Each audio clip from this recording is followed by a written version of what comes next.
Why is your luck so bad? Or rather, why is your fortune getting worse and worse? I believe many people have pondered this question. You try your best to do things right, but they always end up badly. It feels like some invisible force is deliberately tripping you up, making it hard for you to live your life well. In this video, I will explain how bad luck is formed, how to quickly assess your own fortune, and how to get rid of misfortune. I will also reveal the ultimate secret to break free from human misfortune. As a cultivator for immortality with a special ability to sense the spiritual realm, I will teach you how to make your life more fortunate and smooth. First, we need to understand how bad luck is formed.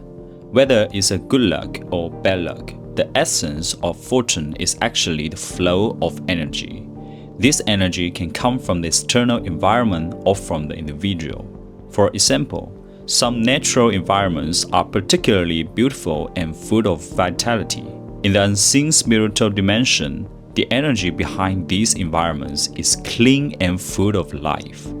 Such places are suitable for building cities, nurturing populations, and cultivating crops. Conversely, behind natural disaster lies energy that destroys vitality and takes away life. Similarly, some people are always financially fortunate, meaning their energy aura naturally attracts wealth, constantly bringing them opportunity to make money. However, if this person frequently falls ill, it indicates that their energy aura lacks a health attribute and cannot resist the negative energy of disease. Now, let's imagine if this person was placed in an environment full of life energy. They will be nourished by it. They could not only gain wealth but also maintain a long life. On the other hand, if they were in an environment full of negative energy, they would constantly deplete their life energy. Even if they were a billionaire, they might not escape an early death in such circumstances. Therefore, the interplay between internal and external energies results in what we call fortune. When bad luck arises or things constantly go wrong, you can start to consider two questions. Is the environment I am in full of negative energy, or is my body itself emitting negative energy? So, how do you assess your fortune? To assess your fortune, you first need the ability to sense your own energy situation. To perceive spiritual energy, you must become a true cultivator for immortality. But don't worry, even if you're not a true cultivator, I have prepared a checklist for you. It records the source of bad luck in daily life. You can quickly understand your current energy state by using it. Alternatively, if you are interested in mysticism, occult, or cultivation, want to see the path of cultivation for immortality, or want to learn about your aura, you can email Aaron. Just 2 photos and I can see if you have been possessed for free. But remember to be sincere and polite. In previous videos, I mentioned that spirits are also a form of energy. They always exist in the surrounding spiritual dimension. If they want to survive, they must follow the laws of energy. They need to feed on human life energy, parasitizing on or near human to capture their emitted life energy. In places like bars and nightclubs, people drink, become less conscious, and their emotions become highly excited, causing their energy to dissipate faster. Furthermore, lifetime is when the human energy aura rests and repairs itself, meaning its resistance to environmental influence decreases. Surrounding spirits can more easily invade a person's body to absorb life energy. At the same time, spirits will actively influence a person's energy aura and mental state, making them more willing to release their energy. For example, spirits might possess people when their energy aura are weak, subtly influencing their thoughts and behaviors, making them addicted to nightlife, developing habits like heavy drinking, wanting to use drugs, or desiring open sexual relationships. When you abandon self-protection and let spirits torment you, your mental and energy barriers will become increasingly fragile, inviting more spirits to attack you and feed on your energy. They especially target areas like your abdomen, sexual organs, mouth, and throat. Therefore, bars and nightclubs are usually filled with many negative spirits, just waiting for humans to come, regardless of whether you are a newcomer. When you go to these places, you will inevitably be disturbed by spirits. So, if you frequent these places, your physical and mental health will inevitably deteriorate. In the unseen spiritual world, your energy barrier has long become fragile, and your aura can no longer protect you from external changes. Naturally, your fortune will worsen. We often hear that places like hospitals and cemeteries are full of negative energy, and we might feel an inexplicable sense of weariness there. Don't doubt it. As long as you are a healthy person, your aura will have a repulsive reaction to low-frequency energy, making you feel uncomfortable in such environment. Hospitals gather not only patients with damaged auras, but also many negative spirits, especially severe ill patients, who carry more and stronger negative spirits, not to mention the souls of the deceased that still linger around the hospital.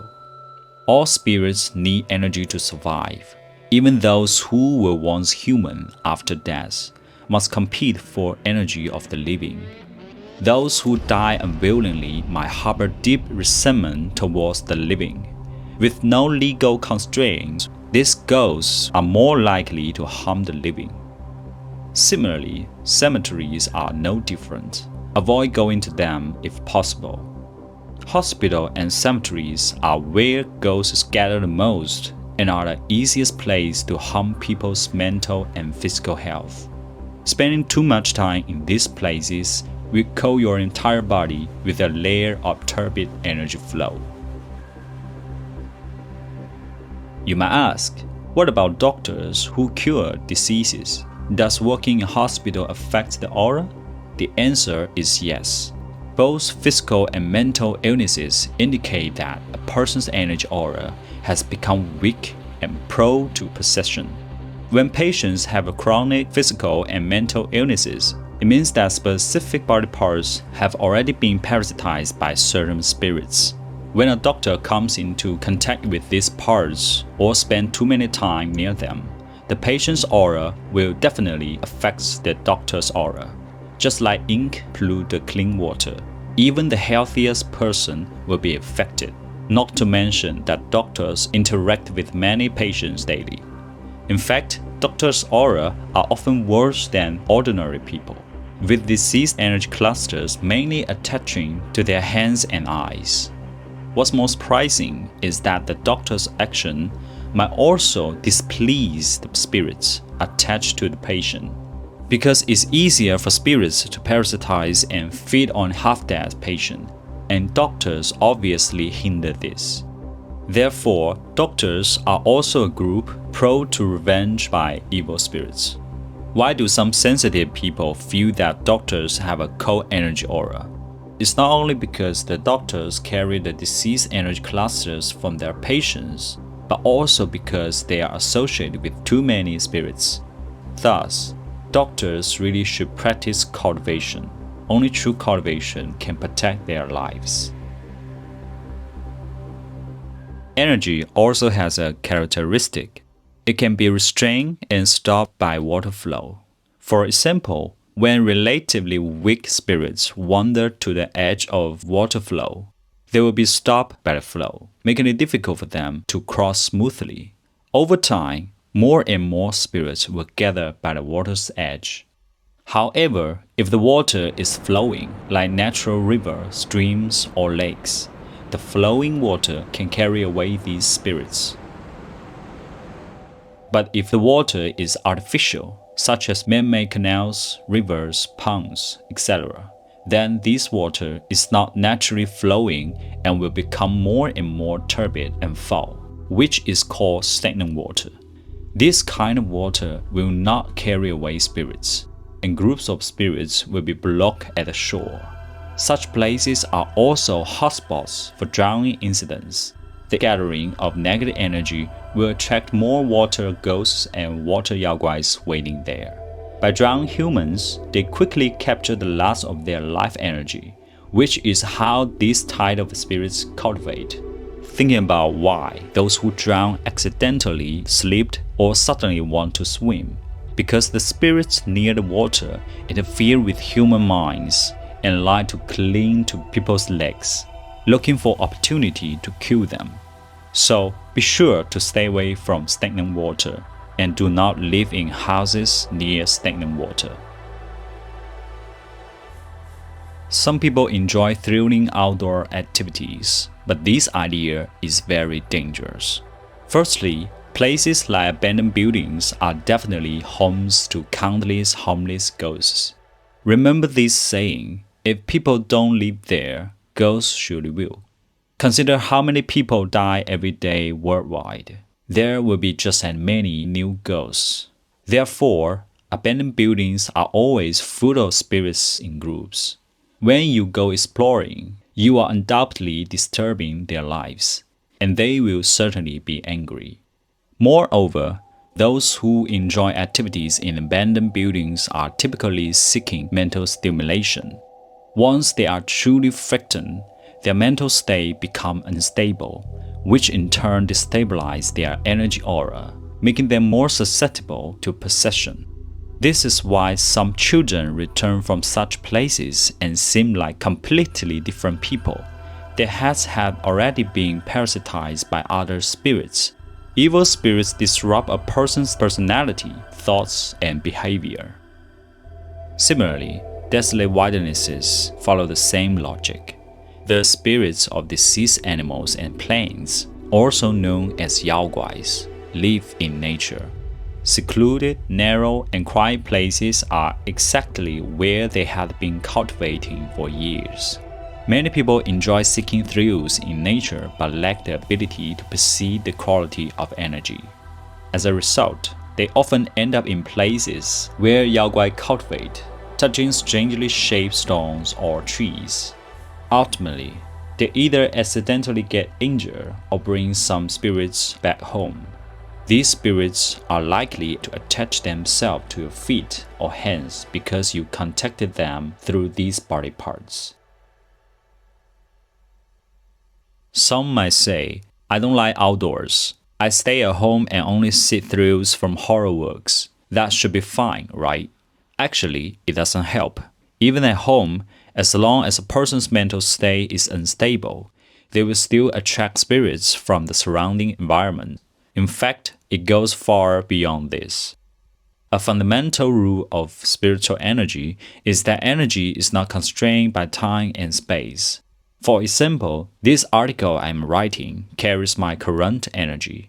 If you have special perception ability, you can connect with me through the text and sense my energy.